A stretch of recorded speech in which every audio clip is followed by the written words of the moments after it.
الحمد للہ رب العالمین والعاقبۃ للمتقین والصلاۃ والسلام علی سید الانبیاء وخاتم المرسلین وعلی آلہ واصحابہ اجمعین، اما بعد۔ بخاری شریف جلد نمبر 1 صفحہ نمبر 309 کتاب الوکالت میں مروان بن حکم اور حضرت مسور بن مخرمہ سے روایت ہے، فرماتے ہیں کہ ان رسول اللہ صلی اللہ تعالی علیہ وآلہ وسلم قام حین جاءہ وفد حوازن مسلمین، قبیلہ بنو حوازن کا وفد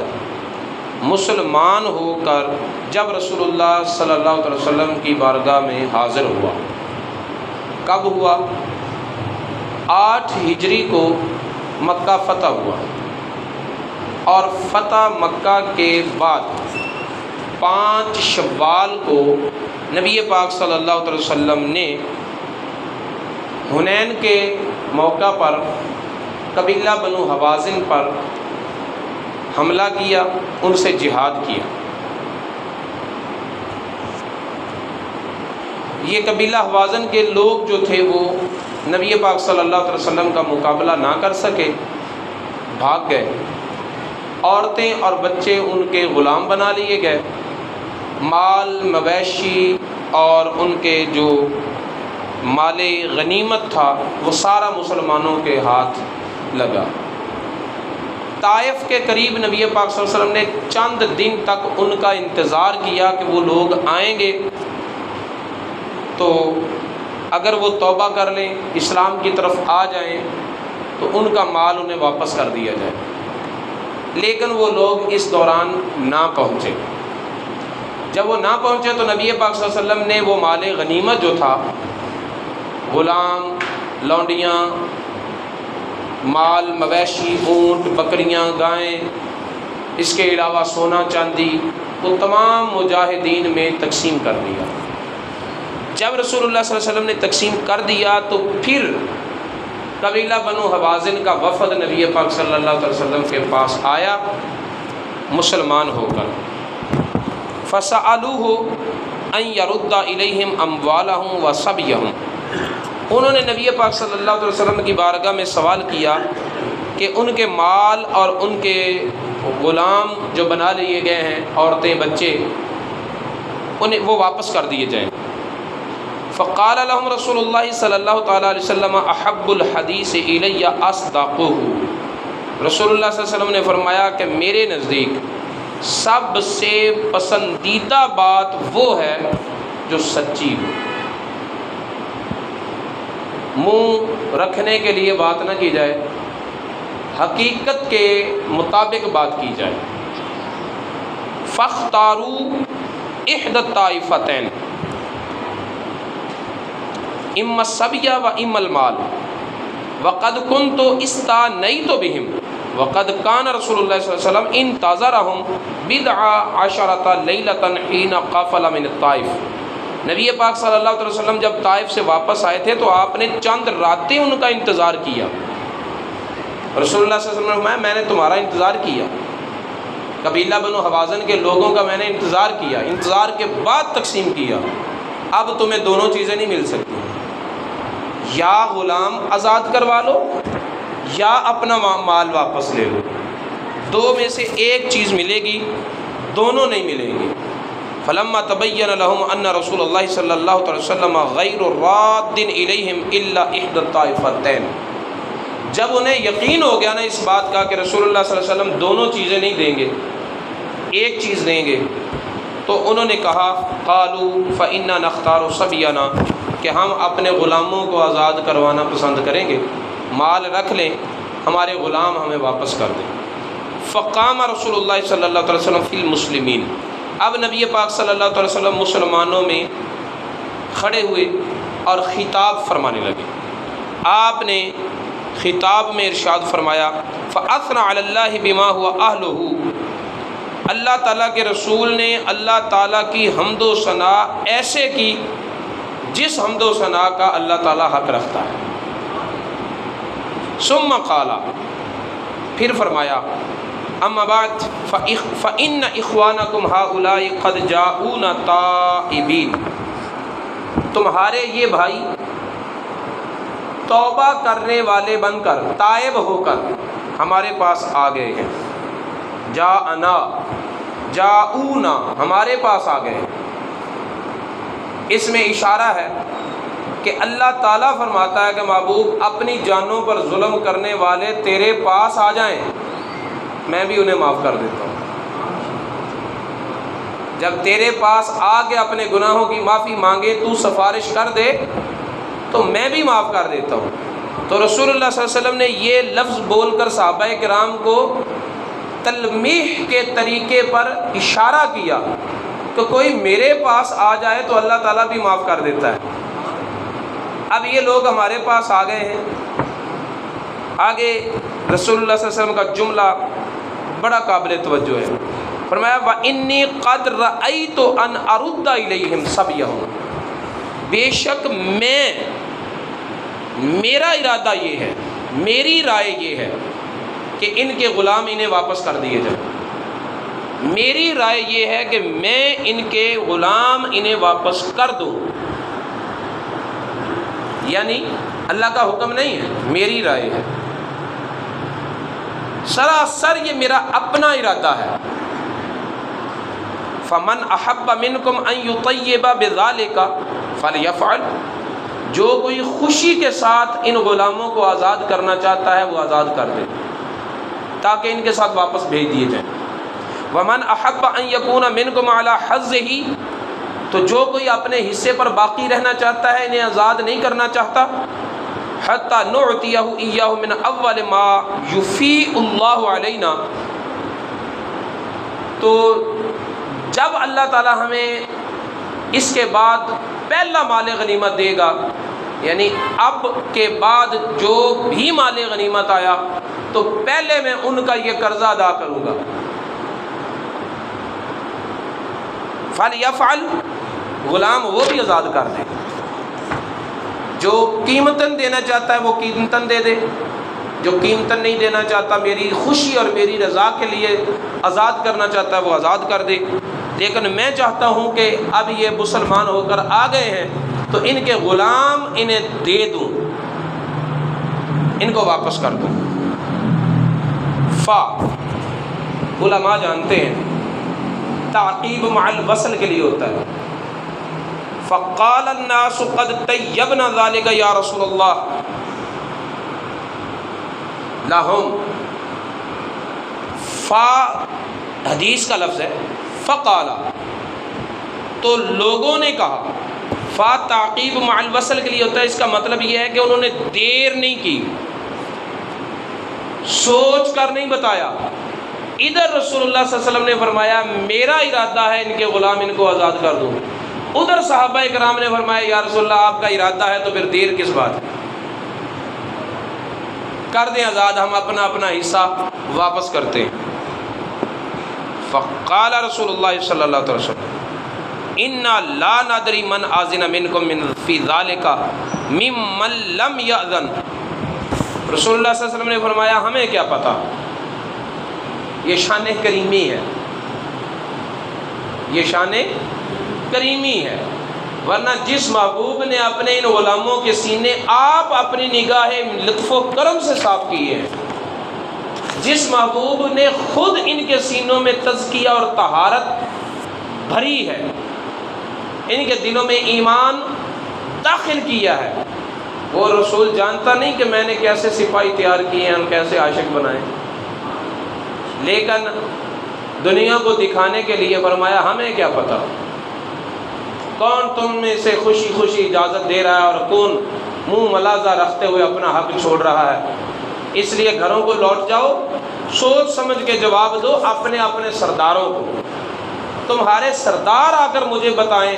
کہ تم قیمتاً دینا چاہتے ہو یا خوشی سے آزاد کرنا چاہتے ہو۔ فرجعوا حتی یرفع الینا عرفاؤکم امرکم، واپس لوٹ جاؤ، تمہارے سردار ہمیں آ کر بتائیں تمہارا معاملہ کیا ہے، آزاد کرتے ہو یا قیمت لینا چاہتے ہو، قیمت پر دیتے ہو۔ فراجع الناس، سارے چلے گئے، فکلمہم عرفاؤہم، پھر فا ذکر ہے،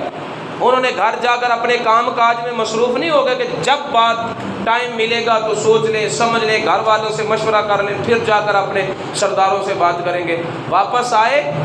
اور فوراً اپنے سرداروں سے یہی بات کی، سارے کام چھوڑو، جا کر پہلے رسول اللہ سے جا کر عرض کرو کہ یا رسول اللہ جو تم نے کہہ دیا ہے ہم نے وہ کر دیا ہے، جو آپ نے کہہ دیا ہے وہ ہم نے کر دیا ہے، کوئی دیر نہیں، کوئی تاخیر نہیں، آپ کی مرضی ہو اور ہم دیر کریں؟ جاؤ جا کر اپنے حضور نبی پاک صلی اللہ علیہ وسلم کی بارگاہ میں ہمارا معاملہ پیش کرو۔ ثم راجعوا الی رسول اللہ صلی اللہ علیہ وسلم، پھر یہاں ثم ہے، پھر جو تھے سردار ان کے وہ آئے رسول اللہ کی بارگاہ میں، فاخبروہ، ان سرداروں نے آ کر رسول اللہ صلی اللہ علیہ وسلم کی بارگاہ میں یہ خبر دی کہ انہم قد طیبوا وآذنوا، یا رسول اللہ آپ کا حکم مان کر تو انہیں خوشی بڑی ہوئی ہے، انہوں نے تو بڑی خوشی کے ساتھ اجازت دی ہے کہ جو ہمیں مال غنیمت سے حصہ ملا ہے، جو ہمارے حصے میں غلام لونڈیاں آئے ہیں وہ واپس کرتے ہیں ہم، اور رسول اللہ نے جو فیصلہ کیا ہے وہ انہیں واپس کر دیے جائے، وہ آئے ہیں تو خالی نہ جائیں۔ 2 4 5 6 7 10 تھے، 100 200 500 1000 تھے، 6000 غلام تھے، وہ کتنے؟ 6000 غلام تھے، اور 6000 غلام جو تقسیم کیے گئے تھے تو پھر کم و بیش ایک کو ایک بھی غلام دیا ہو تو 6000 صحابہ میں تو تقسیم ہوئے، وہ 6000 صحابہ کو تو ملے، وہ 6000 صحابہ میں سے کسی ایک نے بھی نہیں کہا کہ میرے حالات نہیں ٹھیک، میں نے اپنا حصہ ویسے نہیں دینا، قیمت لینی ہے۔ سب نے بیک زبان کہا کہ یا رسول اللہ آپ واپس کرنا چاہتے ہیں، ہم انہیں آزاد کرنا چاہتے ہیں، ہم انہیں آزاد کرنا چاہتے ہیں، اور آپ کی رائے پر عمل کرتے ہوئے خوشی اتنی ہے اس کی قیمت نہیں لینا چاہتے۔ ان کو واپس کر دیے گئے۔ یہ حدیث امام بخاری علیہ رحمہ نے کتاب الوکالت میں ذکر کی، اور اس سے استدلال یہ کیا کہ اذا وہب شیئا لوکیل او شفیع قوم جاز، کہ جب کسی قوم کا کوئی وکیل بن کر آئے اور اس قوم کا حصہ جو ہے اس وکیل کو ادا کر دیا جائے تو ایسا کرنا جائز ہے، ایسا کرنا جائز ہے۔ اسی طرح مثال کے طور پر کسی بندے سے میں نے 2000 روپیہ لینا ہے تو میں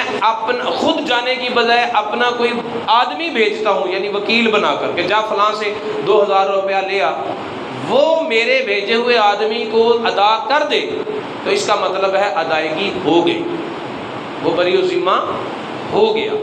تو ایسا کرنا جائز ہے۔ امام بخاری علیہ رحمہ نے اس سے یہ مسئلہ ثابت کیا ہے، لیکن اس کے ساتھ ساتھ یہ مسئلہ بھی اس حدیث سے واضح ہو گیا کہ صحابہ کرام کے نزدیک رسول اللہ کی ذاتی رائے، اللہ کا حکم نہیں، رسول اللہ کی اپنی ذاتی رائے اگر صحابہ کرام تک پہنچتی تو صحابہ کرام اس ذاتی رائے کا احترام کتنا کرتے۔ میرے آقا علیہ الصلوۃ والسلام نے اللہ تعالیٰ کا پیغام پہنچانے میں صحابہ تک، اس امت تک کتنی دیانتداری سے کام لیا۔ یہ نہیں کہا کہ ان کے غلام ان کو واپس کرنا یہ اللہ کا حکم ہے، خاموشی سے کہہ دیا کہ ان کے غلام واپس کر دو، پھر بھی بات چھپی رہ جاتی، ہو سکتا ہے رسول اللہ کو اللہ کا حکم آیا ہو۔ آپ نے واضح کیا کہ اللہ کا حکم نہیں، یہ میری ذاتی رائے ہے، اور صحابہ کرام نے 6000 کا 6000 غلام یک لخت اور جلدی جلدی آزاد کر کے یہ بتا دیا، دنیا کو پتہ چل جائے کہ اللہ کے حکم کا جو درجہ ہمارے دلوں میں ہے، رسول اللہ کی ذاتی رائے کا بھی وہی درجہ ہمارے دلوں میں ہے۔ یہ صحابہ کرام کا جذبہ تھا، اور صحابہ کرام میں رسول اللہ صلی اللہ علیہ وسلم کی ذاتی رائے کا اتنا احترام تھا۔ یہ صحابہ کرام کا رسول اللہ صلی اللہ علیہ وسلم کے ساتھ عشق و محبت اور پیار بھی سامنے آیا۔ اس کے ساتھ ساتھ اس حدیث مبارکہ سے یہ مسئلہ بھی ثابت ہوا کہ جب مال غنیمت تقسیم کر دیا جائے تو پھر جو حصے دار ہوتا ہے نا وہ اس کا مالک بن جاتا ہے، وہ اس کا مالک بن جاتا ہے، پھر اس سے واپس نہیں لیا جا سکتا، پھر اس سے مانگا جا سکتا ہے، خریدا جا سکتا ہے، چھینا نہیں جا سکتا، پھر وہ مالک بن گیا ہے اور اب وہ اپنی مرضی سے دینا چاہے دے، نہیں دینا چاہتا نہ دے۔ یہی وجہ ہے، یہی مسئلہ سمجھانے کے لیے رسول اللہ صلی اللہ علیہ وسلم نے یہ نہیں فرمایا واپس کرو بھائی، یہ آ گئے انہیں واپس لوٹانا ہے، بلکہ رسول اللہ صلی اللہ علیہ وسلم نے فرمایا کہ میری ذاتی رائے ہے کہ انہیں واپس کر دیا جائے، جو کوئی دینا چاہتا ہے وہ دے دے، نہیں دینا چاہتا تو پھر میں ان سے خریدتا ہوں، وہ مجھے قیمتاً دے دے، جب مال غنیمت آئے گا تو اس کی قیمت اسے ادا کر دوں گا۔ اس سے یہ پتہ چلا کہ جب مال غنیمت تقسیم ہو جائے تو مجاہدین اپنے اپنے حصے کے مالک بن جاتے ہیں۔ اس حدیث شریف سے ایک مسئلہ یہ بھی ثابت ہوا کہ حالت کفر میں جو مال مجاہدین مسلمین کے ہاتھ لگے گا، مال غنیمت بن جائے گا، بعد میں وہ لوگ مسلمان ہو جائیں تو اس مال کو واپس لینے کا حق نہیں رکھتے، اس مال کو واپس لینے کا حق نہیں رکھتے، وہ ان کے ملک سے نکل چکا ہے۔ ٹھیک ہے، رسول اللہ صلی اللہ علیہ وسلم نے یہ نہیں کہا کہ یہ اب مسلمان ہو گئے ان کا مال انہیں واپس کر دو، فرمایا میری رائے ہے کہ انہیں دے دو، یعنی یہ حقدار نہیں ہے، میری شان کریمی کا تقاضا یہ ہے کہ دروازے پر آ گئے ہیں تو اب خالی نہ جائیں۔ اما السائل فلا تنہر، سوالی بن گئے ہیں در مصطفیٰ کے تو اب یہ خالی نہ سن کر جائیں، کچھ لے کر ہی جائیں۔ تو یہ رسول اللہ صلی اللہ علیہ وسلم کی اپنی مہربانی تھی کہ آپ نے ان کے غلام انہیں واپس دے دیے، ورنہ وہ حق نہیں رکھتے تھے۔ اس حدیث شریف سے ایک مسئلہ یہ بھی ثابت ہوا، کسی صحابی نے 6000 غلام ہی نہیں تھے، 4000 اوقیہ، 4000 اوقیہ، ایک اوقیہ 40 درہم کے برابر ہوتا ہے، چاندی بھی تھی، 40,000 بکریاں بھی تھیں، 25,000 اونٹ بھی تھے۔ کتنا مال غنیمت ہے؟ بہت مال غنیمت ہے نا۔ 6,000 بندے قیدی ہوئے جن میں ان کی خواتین بھی ہیں، ان کے بچے بھی ہیں، ان کے اونٹ، ان کی بکریاں، ان کے سونا چاندی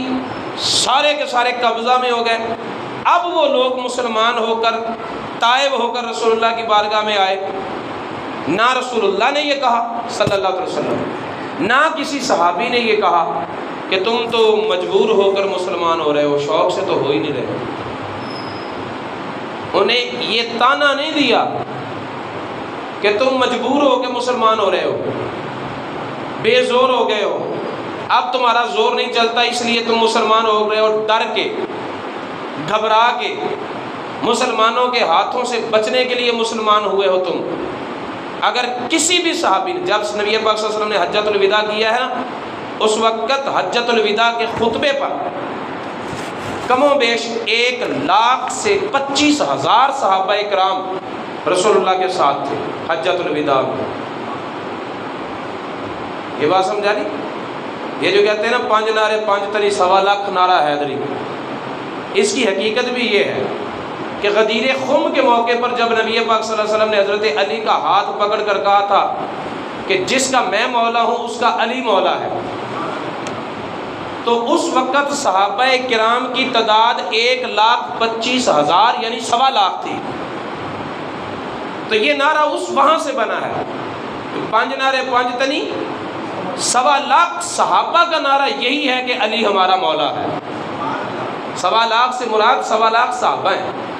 مطلب یہ کہ 1.25 بندے رسول اللہ کے مرید بن چکے ہیں، 1.25 بندے جو ہیں وہ رسول اللہ صلی اللہ علیہ وسلم کا کلمہ پڑھ کر دائرہ اسلام میں داخل ہو چکے ہیں۔ صرف 1.25 ہی نہیں، 1.25 لاکھ تو وہ تھے جو حج کرنے آئے ہوئے تھے، میدان وہاں غدیر خم کے موقع پر موجود تھے۔ جو حج کرنے آ نہیں سکے، اپنے گھروں میں رہے، وہ بھی تو شامل ہے۔ اور جو حج کر کے جا چکے تھے غدیر خم کے موقع پر، وہ یہاں میدان پر نہیں تھے، وہ بھی تو چند ایک آدمی، وہ بھی تو شامل ہے۔ تو اتنے لوگ مسلمان ہو چکے، اب اتنی بڑی جمعیت کے ساتھ ٹکرانے کی کس میں طاقت ہے، کس میں جرت ہے؟ نہیں نا۔ تو اتنی بڑی قوت کے بعد جب صحابہ نبی پاک صلی اللہ علیہ وسلم نے قبیلہ بنو حوازن پر حملہ کیا، وہ گرفتار ہو گئے، بھاگ گئے، دوڑ گئے، بعد میں مسلمان ہو کر آئے، رسول اللہ نے تانا نہیں دیا کہ تم تو مجبور ہو کے آئے ہو۔ کسی صحابی نے، یعنی 1.25 لاکھ صحابہ میں سے کسی صحابی نے انہیں یہ تانا نہیں دیا کہ تمہارا بھی کوئی اسلام ہے، تم تو ڈر کے مارے مسلمان ہوئے ہو۔ اگر ان لوگوں کو کسی صحابی نے یہ تانا نہیں دیا تو اس سے بھی پہلے فتح مکہ کے موقع پر جو لوگ مسلمان ہوئے ہیں، مکہ کے رہنے والے، ان کو تانا کیوں دیا جاتا ہے کہ یہ ڈر کے مسلمان ہوئے؟ یہ طلقاء ہے، نعوذ باللہ، اس طرح کے غلط الفاظ ان کے لیے استعمال کیے جاتے ہیں۔ رسول اللہ نے فرما دیا کہ اسلام اپنے سے ما قبل تمام جرموں کو ختم کر دیتا ہے، تو پھر اسلام سے پہلے والی کسی کی برائیاں ذکر کر کے اسلام کے بعد اسے تان تشنیع کرنا، یہ ایک ایسا کام ہے جو نہ حضرت علی نے کیا ہے، نہ حضرت علی کی اولاد نے کیا ہے، نہ رسول اللہ صلی اللہ علیہ وسلم کے خاندان کے کسی بندے نے کیا، نہ اہل بیت نے کیا، نہ صحابہ کرام نے کیا، نہ خود رسول اللہ نے کیا۔ آج جو لوگ صحابہ کرام میں سے کچھ لوگوں کو ان باتوں کا تانا دیتے ہیں، وہ ایک ایسا کام کر رہے ہیں جو سارے صحابہ کے عمل کے خلاف، جو تمام اہل بیت اطہار کے عمل کے خلاف، جو رسول اللہ کے عمل کے خلاف، بلکہ رسول اللہ کی تعلیمات کے بھی خلاف۔ لہٰذا ایسی باتیں نہیں کرنی چاہیے، کسی کے بارے میں بھی نہیں کرنی چاہیے۔ جو معاملہ صحابہ کرام کے آپس کے معاملات کا ہے، مشاجرات کا ہے، ان میں کسی کو یہ اتھارٹی حاصل نہیں ہے کہ ترازو پکڑ کر بیٹھ جائے، کسی کو جج نہیں بنایا گیا۔ صدیوں بعد آنے والے کون ایسا حق رکھتے ہیں جو صدیوں پہلے کے واقعات میں فیصلہ کریں تاریخ کو پڑھ کر؟ اور جن لوگوں کی آنکھوں کے سامنے سارے حالات ہوئے، وہ تو کسی فیصلے پر پہنچ نہیں سکے۔ صدیوں بعد آ کر تم کون ہوتے ہو فیصلہ کرنے والے؟ تو فیصلہ کرنے کے لیے جب قیامت کا دن باقی ہے تو پھر اتنا تو ہے نا کہ وہ جو کچھ بھی تھے ہم سے بہتر تھے، ان کا معاملہ اللہ کے سپرد کریں، اپنے ایمان کی فکر کریں۔ اللہ رب العزت کی بارگاہ میں دعا ہے نبی پاک صلی اللہ علیہ وسلم کی تعلیمات کو سیکھنے اور ان پر عمل پیرا ہونے کی توفیق عطا فرمائے۔ افضل الذکر